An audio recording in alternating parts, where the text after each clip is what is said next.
No Rhyme Nor Reason Chapter 1. Chapter 1, Fiona. It was always just the four of us, Dad, Mum and I.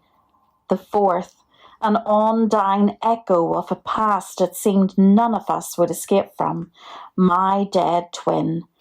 I couldn't say her name, and yet she lingered in my thoughts as sharp and damaging as the broken glass that littered the road. Dad spotted the glass and tutted, throwing his big arm out the car window. "This place is a death trap. The crap line about this place would do your head in. I thought Andrew said you were going to move." He jerked his head up. His brown eyes were on fire. Did he change his mind again? He started the engine. The low rumble forced out fumes which attacked the back of my throat. He was so critical of Andrew. I couldn't physically handle it. Moving forward, I leaned my hands on the window, pressed down slightly and answered him. He needs a car to get a job, and he needs a job to get us out of here. My father rolled his eyes and allowed a small snigger to escape his mouth. "When are you going to wake up and smell the coffee?" I took a step back and wrapped my black cardigan around myself. His music blasted out from the car as he drove away. Embarrassing. I ran my fingers through my hair and picked at one single split end.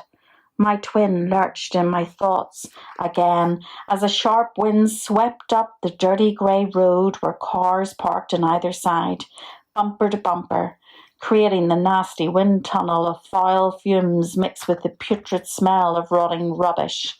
The single strand of hair escaped my fingers and thumb, and I turned towards my flat. One of 5 cramped flats, knitted together by short corridors and stone steps, walls as thin as card, everything grey, inside and out. It was plunked down at the end of a row of terraced houses like a sturdy bookend. Dad hated where I lived. It wasn't that bad, although I did once see a rat, the ugliest thing I had ever seen. He slithered out of an uncovered grate. I watched him with unexpected courage as he sauntered towards an unoccupied building. His size gave him confidence. His pace was steady, not rushed. He looked neither left nor right. No fear filled his mind. He paraded like some of the coatless teenagers who roamed about this place at night, all with cigarettes in their mouths and bottles of cider in their pink freezing hands. A sheen ran down the silver coat as every muscle in his body moved. I read somewhere you can tickle a rat and it will laugh.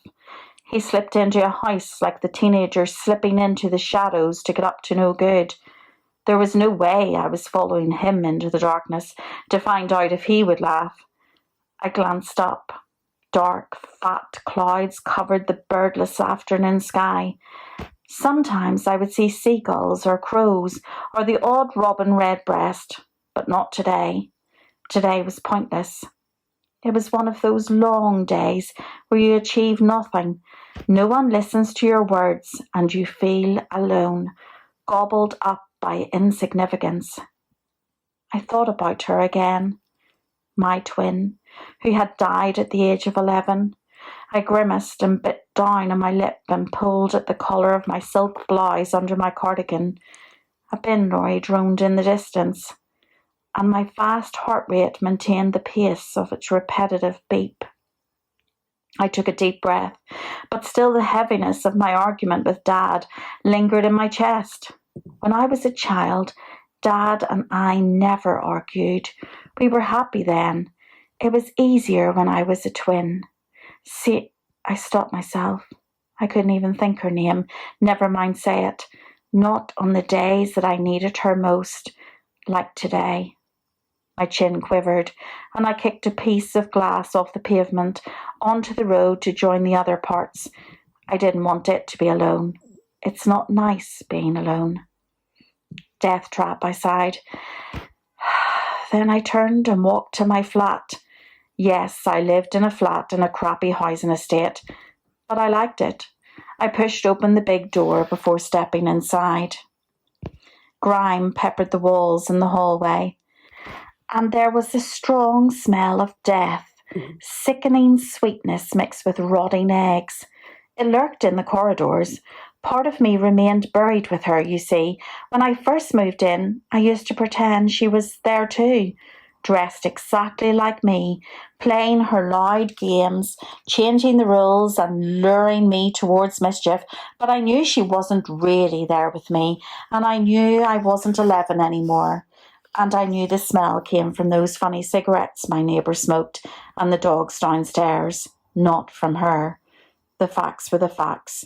They stole her away after the service, and I never saw her again. Only in my dreams, when I concentrated really hard, could I see her. I stood in silence in the filthy hallway and waited, but I knew she wouldn't appear. Her pale face, her thin lips, and her blood everywhere. The automatic light flickered on in the hallway, and then off, and then back on again. The light remained, but this time a low hum accompanied it. It was like the sound coming off our old fridge in the flat, comforting in a freaky way. I moved towards the steps and glanced up. When she died, I became a watcher. It was weird watching people grieve. On the day of the funeral, I didn't see Dad cry, not once. Maybe he hid his tears from me. He definitely gabbled on at a faster rate, though. He described every detail at a ridiculous pace, from the coffin she would remain in to the clothes she would wear. He organised everything, from the funeral to the egg and onion sandwiches. Mum did the opposite. She dissolved in her own tears. I didn't recognise her. She was so different, frail. She was quiet. Too quiet. She cried daily, always on her own. At first I would listen at her door, willing her to stop, but her secret cries became as regular as her constant purchases online, and I soon became oblivious to both. I need to stop this, I whispered, but I knew my mind would never let me stop. At the funeral, some reached out and touched me, whilst others avoided me like I was the one who was dead. Not her. I didn't cry. I assume I copied Dad at the time. I was only 11 after all. I do remember standing in the church. My legs ached and I longed to sit down.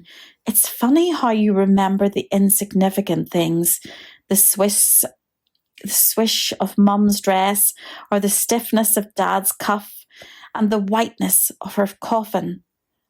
I didn't remember what the minister said. I missed all the important parts. I missed all the parts about love, heaven, and death. You see, someone later said, it was a lovely service, really fitting. We can all be reassured now where Sienna is. From that second on, I regretted not listening. I wanted to know what the minister said. If I could have turned back time, I would have stopped moaning about my aching legs and I would have listened. I remembered the first night hating the fact she was lying out there in the cold ground. My sister, my still small voice, my twin. I pined to be there with her. It would have felt right. I hated being away from my other self, even for short periods of time. It made me anxious.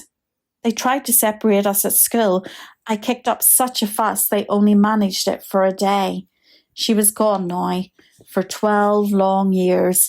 Not a night would go by when I didn't think about her, lying out there in the bleak white coffin, whilst I was snug in my warm bed. I dragged myself up the stone steps.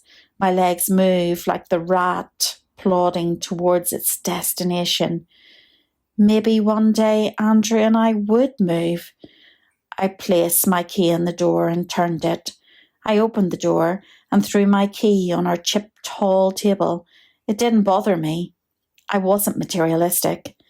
Maybe we could have a garden with an oak tree where the sun would shine down daily. I closed the door with a force and sighed. We could move away with the teenagers, the awful smell and the broken glass in the road. A floating sensation washed over my body. We could move away from the cocksure rat in the deserted house.